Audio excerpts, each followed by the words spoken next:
Let's start off in our JProco database and do a query for all records and all fields of the employee table. Select star from employee. We see our 12 records. Now we can also see that Alex and Barry have the same working location. They have a different working location than Lee, but David and Eric also work in the same place as Alex and Barry. They work in location 1.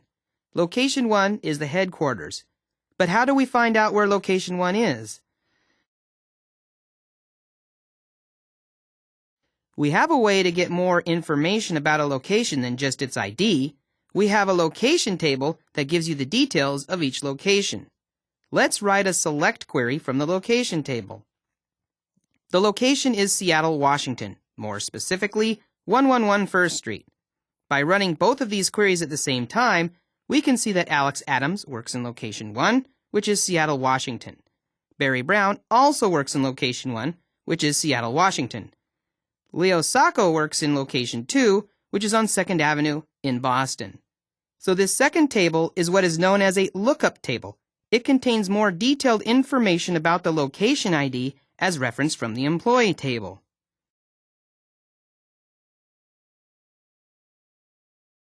Whether or not you have the book, Figure 3.2 gives us a great example of this.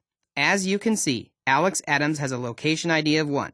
By looking in the location table for more detail of that, we can see he gets 111 First Street, Seattle, Washington for his work location.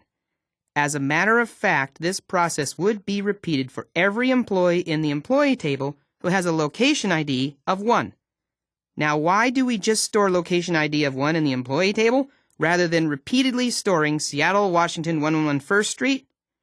This process of normalizing your database into related tables saves a lot of space. It also makes updating the database and database maintenance far easier. For example, let's say you had 1,000 employees in Seattle and you wanted to move to a nearby street address of 545 Pike. Well, all you'd have to do is change that one record in the location table for location ID 1, rather than changing every single record of every employee who works in Seattle. So for the sake of space and maintenance, a database must be normalized. Well, that kind of makes reporting a little more difficult. If you want to see a list of employees and the details of where they work, you've got to run 2 queries and look for the corresponding field in each table, and then put them together. Well, you can actually view all of this information in one query, and that's what you will get to see. Okay, I'm giving myself the maximum amount of room since we're working with 2 tables at once. Let's start off by looking at the employee table. 7 fields, 12 records. Location ID 1 is the most popular. Let's look at the location table. Location ID 1 is Seattle. All the details and all the other locations are listed. Running both of them at once solves a few riddles. We know that Alex Adams works in Seattle, Barry Brown works in Seattle, Lee works in Boston. But what if I wanted the word Seattle and all corresponding locations to appear over here to the right of the employee record? How do we put 2 tables in one from clause? Well, we can do this if we know how these tables relate, and we do. We know they both have a location ID. But to be more specific, these are 2 different fields. This one is the employee.location ID, and this one is the location.location ID field. To properly identify a field, you need to specify the table name, then a dot, and then the field name.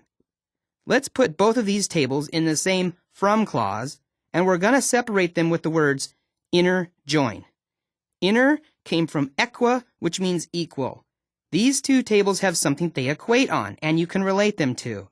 So we specify that these 2 tables are related, but we haven't been specific on just how they're related to each other in SQL Server.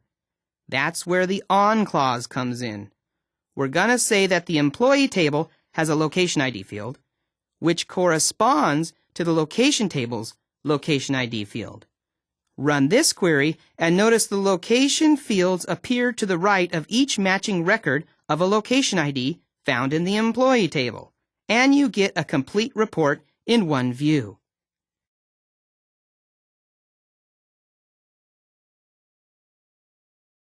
Here's another good example of using an inner join.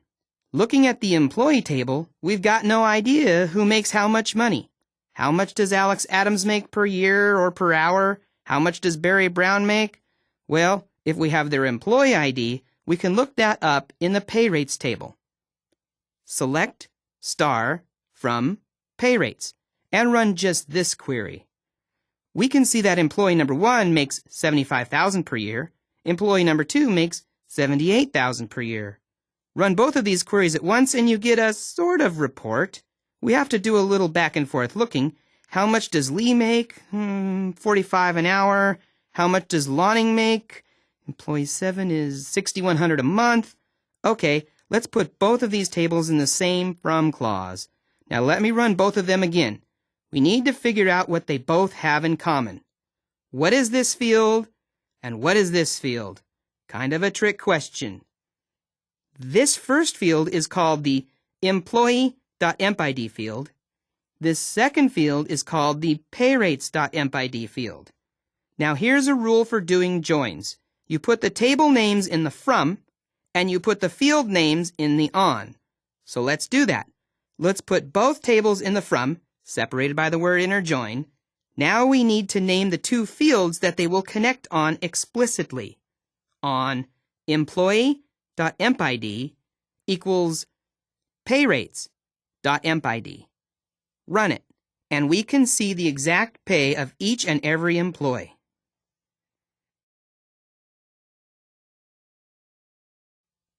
Time for Lab 3.1 on inner joins, skill check 1.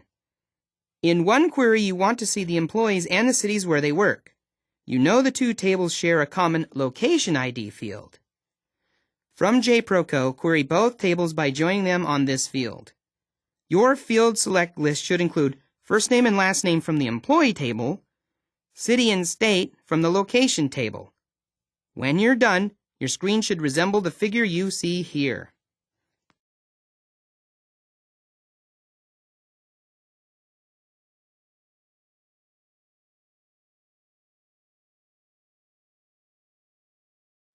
Moving on to skill check 2. The grant table has an EMP-ID field. List all of the employees' first and last names next to the grants they have found. Show first name, last name, grant name, and amount fields. When you're done, your screen should resemble the figure you see here. Skill check 3. Change your database context from the JProco database to the DB Basics database. The activity table shows the books that have been checked out and the library card number of the patron that checked it out. Join the activity table to the members table to see the books and the member details on who checked it out. When you're done, the result should resemble the figure you see here. Skill check 4. In the DB Basics database, join the purchase activity and the customer tables, but just show the following fields: date, item, price, and customer name. Your results should contain 11 records and resemble the figure you see here.